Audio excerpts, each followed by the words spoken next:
Magandang hapon sa ating lahat. Ako nga po pala si Christian Oliver Orlayusa mula po sa BSN Filipino 1A. Ngayong hapon po, tatalakayin po natin ang panahon ng katutubo. Ngayon atin ang sisimulan, ang panahon ng katutubo. Bago pa man dumating ang mga Kastila sa Pilipinas, mayroon ng sining at panitikan ang sinaunang Pilipino. Karamihan sa mga panitikan nila yaong mga pasalindila gaya ng bulong, tugmang bayan, bugtong, epiko, salawikain, at awiting bayan na anyong patula. Mga kwentong bayan, alamat, ito ay anyong tuluyan at ang mga katutubong sayaw at ritual na bilang pinakaunang anyo ng dula sa bansa. At ang panitikang mga pasalindila naman ay dito ay meron tayong alamat, epiko, kwentong bayan at mito. At ngayon, tatalakayin naman natin ang alamat. At ano nga ba ang mga halimbawa ng alamat? Meron tayong dito mga halimbawa katulad na lang ng alamat ng pinya, alamat ng ampalaya, alamat ng kasoy, alamat ng palay at alamat ng Pilipinas. At ipapaliwanag ko rin sa inyo kung ano nga ba ang kahulugan ng alamat. Ang alamat ay isang uri ng panitikan na nagkakwento tungkol sa pinagmulan ng mga bagay-bagay sa daigdig. Ang salitang alamat ay panumbas ng salitang legendus ng wikang Latin at sa Ingles naman ito ay legends sa wikang Ingles na ibig sabihin ay pangmabasa. At asa nabanggit ko nga, meron tayong alamat ng kasoy.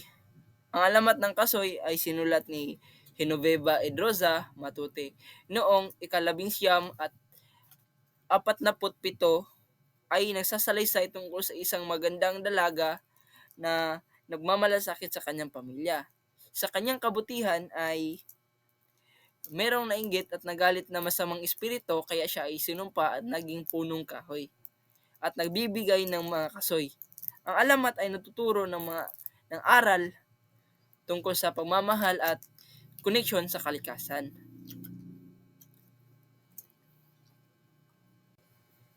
At sunod. At meron din naman tayong alamat ng ampalaya. Ang alamat ng ampalaya ay sinulat din ng parehong author na si Genoveva Edroza noong ika-17 at 47. Ang kwento ay tungkol sa isang magandang dalaga na mapanghambog at hindi marunong makipagkapwa. At bilang parusa sa kanyang ugali, siya ay naging ampalaya. Isang gulay at simbolo ng kapaitan. Ang alamat ay natuturo ng halaga ng pagpapakumbaba at pagtanggap sa sarili. Ngayon ay dadako naman tayo sa pangalawa, ang epiko. Ang epiko ay isang uri ng panitikan na tumatalakay sa mga kabayanihan at pakikipagtanggalin ng isang tao o mga tao laban sa mga kaaway na halos hindi mapaniwalaan dahil may mga tagpuang makababalaghan at hindi kapani-paniwala. Ito ay kwento ng kabayanihan punong-puno ng kagila-gilalas na mga pangyayari sa bawat pangkatin ng mga Pilipino ay may mga ipinagmamalaking epiko. Katulad na lang ng mga epiko halimbawa, epiko ni Biag ni Lamang. Ang Biag ni Lamang ay isang epiko tula na isinulat ni Pedrong Bucaning noong ika-17 siglo na nagkukwento tungkol sa buhay ni Lamang, isang bayani na may pambihirang kapangyarihan. Ipinapakita nito ang kanyang mga pakikipagsapalaran, kabilang ang pag-ibig at pakikidigma. Ang kwento ay naglalarawan ng mga tradisyon at kulturang Ilocano. At magdaragdag pa ako ng isang halimbawa ng epiko. Ang katulad na rin ng kabayanihan ni Bantugan. Ang Bantugan ay isang epikong tula na mula sa Mindanao na isinulat ng mga tagapagsalaysay noong panahon ng mga Kastila. Ngunit walang tiyak na may akda. Ito ay tungkol sa mahusay at mandirigmang si Bantugan na kilala sa kanyang pagmamahal sa kanyang kapatid at bayan. Ang kwento ay puno ng pakikipagsapalaran at aral tungkol sa pagkakaibigan at katapatan. Ang mga epiko ay mga kwentong ng kabayanihan at punong-puno ng kagilagilalas ng mga pangyayari. Kaya ito tinawag na epiko. At ngayon, tatalakayin natin ang susunod, ang kwentong bayan, ang mga kahulugan. Ang kwentong bayan o sa English ay folklore ay mga kwento at mga salaysay na hingis sa mga likhang isip at katang-isip na ang mga tauhang kumakatawan sa mga uri at pag-uugali ng mamamayan sa isang lipunan. Kadalasan, karaniwan na kwentong bayan ay mga kaugnay sa isang tiyak na pook at sa isang rehiyon ng isang bansa o lupain.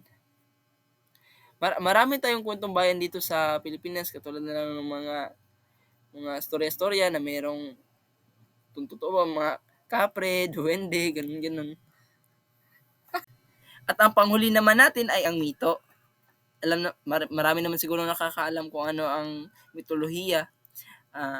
Ang mito ay myth sa Ingles. Ito ay isang uri ng kwento o salaysay na hinggil sa pinagmulan at sansinukuban. Kwento ng tao, mga mahiwagang nilikha at ang kalipunan ng iba't ibang paniniwala sa mga Diyos at Diyosa. Halimbawa nito ay si Malakas at si Maganda, yung pinagmulan daw ng tao noon at mga sabi-sabi noon na si Malakas daw at si Maganda ay mula sa isang kawayan. At halimbawa rin nito at isa rin sa mitolohiya ay katulad ng kwento ni Maria Makiling na tagapagbantay ng kabundukan. Halimbawa ng mito ito yung sinabi ko kanina, si Malakas at si Maganda.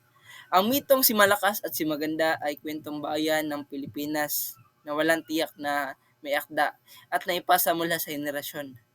Naglalarawan ito ng paglikha ng tao, kung saan si Malakas ay simbolo ng lakas at si Maganda at simbolo naman ng kagandahan, at pinapakita ng kwento ang halaga ng pagkakaisa at pagtutulungan ng lalaki at babae.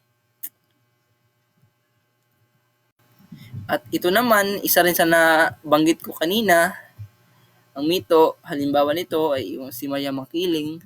Ang mitong Maria Makiling ay walang tiyak na may akda at naipasa mula sa sinaunang kwentista sa Pilipinas.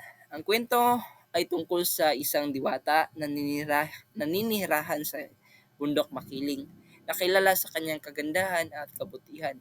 Naglalarawan din ito ng tema ng pag-ibig, sakripisyo at ugnayan sa tao at kalikasan.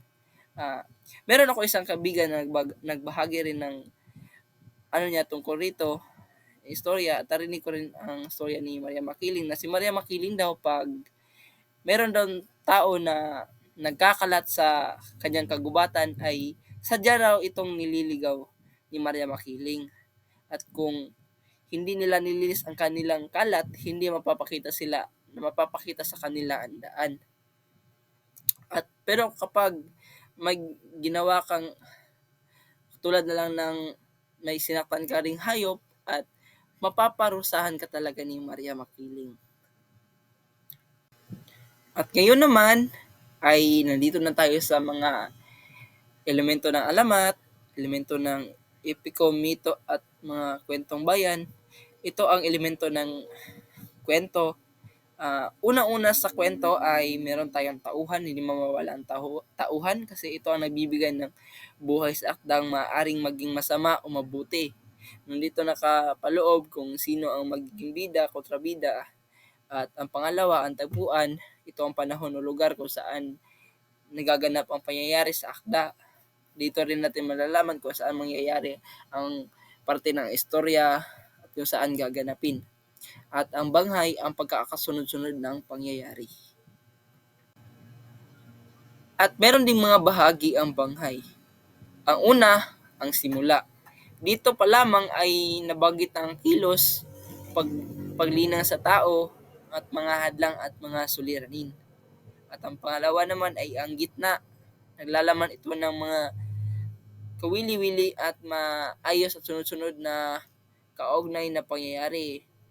At ang pangwakas, dito naman nakikita ang kalutasan, o dito na natatapos kung makita mo ba na ang kwento ay natapos sa magandang istorya at mayroon namang kwento na nagtapos din sa malungkot na istorya.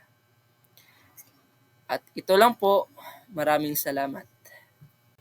At ngayon, nabigyan ko na po ng kalinawan at kahalaga ng mga kwento na pwede nyo pong mabasa sa mga libro. Ngayon, alam nyo na po ang kaibahan ng alamat, epiko, kwentong bayan at mitolohiya. Ngayon, sana po marami po kayong natutunan. Maraming salamat.